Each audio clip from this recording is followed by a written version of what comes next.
এই যে গাছের পাতাটা দেখাচ্ছি, এই গাছের পাতাটা, এই গাছটা চেনেন? এর বড় গাছটাও দেখাচ্ছি, আগে পাতাগুলো দেখুন, হয়তো পাতাগুলো দেখলে চিনতেও পারতে পারেন। দেখুন, এই হচ্ছে এর গাছ। এই গাছটা চেনেন? এখন আর বড় একটা এই গাছ দেখা যায় না। আমাদের পাড়ায় এক সময় এই গাছ ছিল।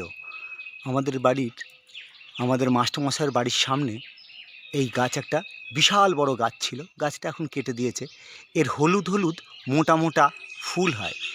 ফুলটা পাতলা, কিন্তু ফুলের যে বৃত্তিটা হয় সেটা খুব মোটা মোটা। যখন কুঁড়ি অবস্থায় থাকে তখন অনেকটা একটা ছোটোখাটো কলার মতোই দেখতে লাগে।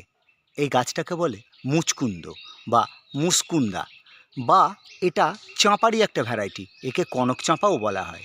আমরা ছোটোবেলায় পাতুদার বাড়ি পড়তে যেতাম, আর আসার সময় এই ফুলের পাপড়িগুলো কুড়িয়ে নিয়ে আসতাম। বেশ মোটা মোটা চওড়া চওড়া টাটকা পাপড়িগুলো কুড়িয়ে নিয়ে আসতাম। মা আমাদের শরবত করে দিতেন।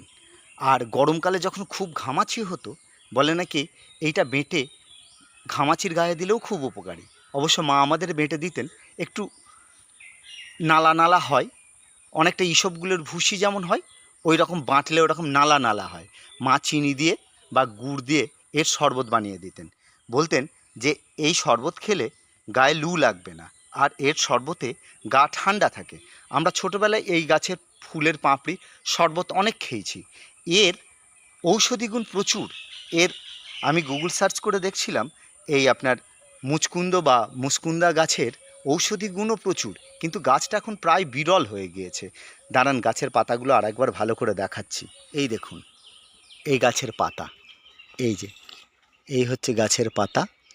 আর এই যে গাছ, বিশাল গাছ, এটা বৃক্ষশ্রেণীর গাছ, প্রচুর বড় গাছটা। আর টাটকা ফুল হয়ে গিয়েছে, এখন শুকনো শুকনো ফুল পড়ে রয়েছে। আমি একটা শুকনো ফুল এবং এর বীজ আপনাদেরকে দেখাচ্ছি। দেখুন, এই দেখুন, এই ফুল, এই যে সরু সরু এই যে অংশটা আমি আঙুল দিয়ে ধরলাম, এটা হচ্ছে এই ফুলের বৃতি। আর এর যে মধ্যে এই যে রয়েছে, মধ্যে যেটা রয়েছে, এই যে এই যে যেটা আমি ধরছি, এইটা হচ্ছে এর ফুল। এটা হালকা সোনালি রঙের ফুলটা হয়, হালকা, সেই জন্য এর নাম, অপর নাম কনক চাঁপাও। আর এই যে মোটা মোটা যে অংশটার কথা বলছি, এটা হচ্ছে এই ফুলের বৃত্তি। যখন এটা ফুলটা ফোটে না, তখন মোটামুটি বলছি না, এটা কাঁঠালি কলার সাইজ হয়ে যায়। বেশ পুষ্টলো ফুল হলে এটা কাঁঠালি কলার সাইজে হয়ে যায়। আর এই গাছের তলায় পড়ে রয়েছে সম্ভবত এই ফুলের এগুলো বীজ। আমি কিন্তু বীজ চিনি না। গাছের তলায় অনেক পড়ে রয়েছে, একটা কুড়িয়ে আপনাদের দেখাচ্ছি। যদি কেউ জানেন এর সম্বন্ধে অবশ্যই জানাবেন। এইটাই সম্ভবত এর বীজ। তবে প্রথমে ভেবেছিলাম এটা মেহগনির, তার দেখলাম না, এটা মেহগনির বীজ নয়, এই গাছেরই সম্ভবত বীজ। অনেক পড়ে রয়েছে এই গাছের তলায়।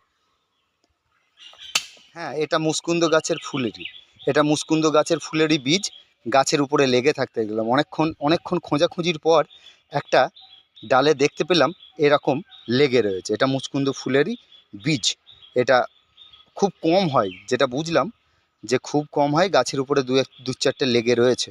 এটা কনফার্ম এটা মুচকুন্দ ফুলের গাছ, মুচকুন্দ ফুল গাছেরই বীজ এটা।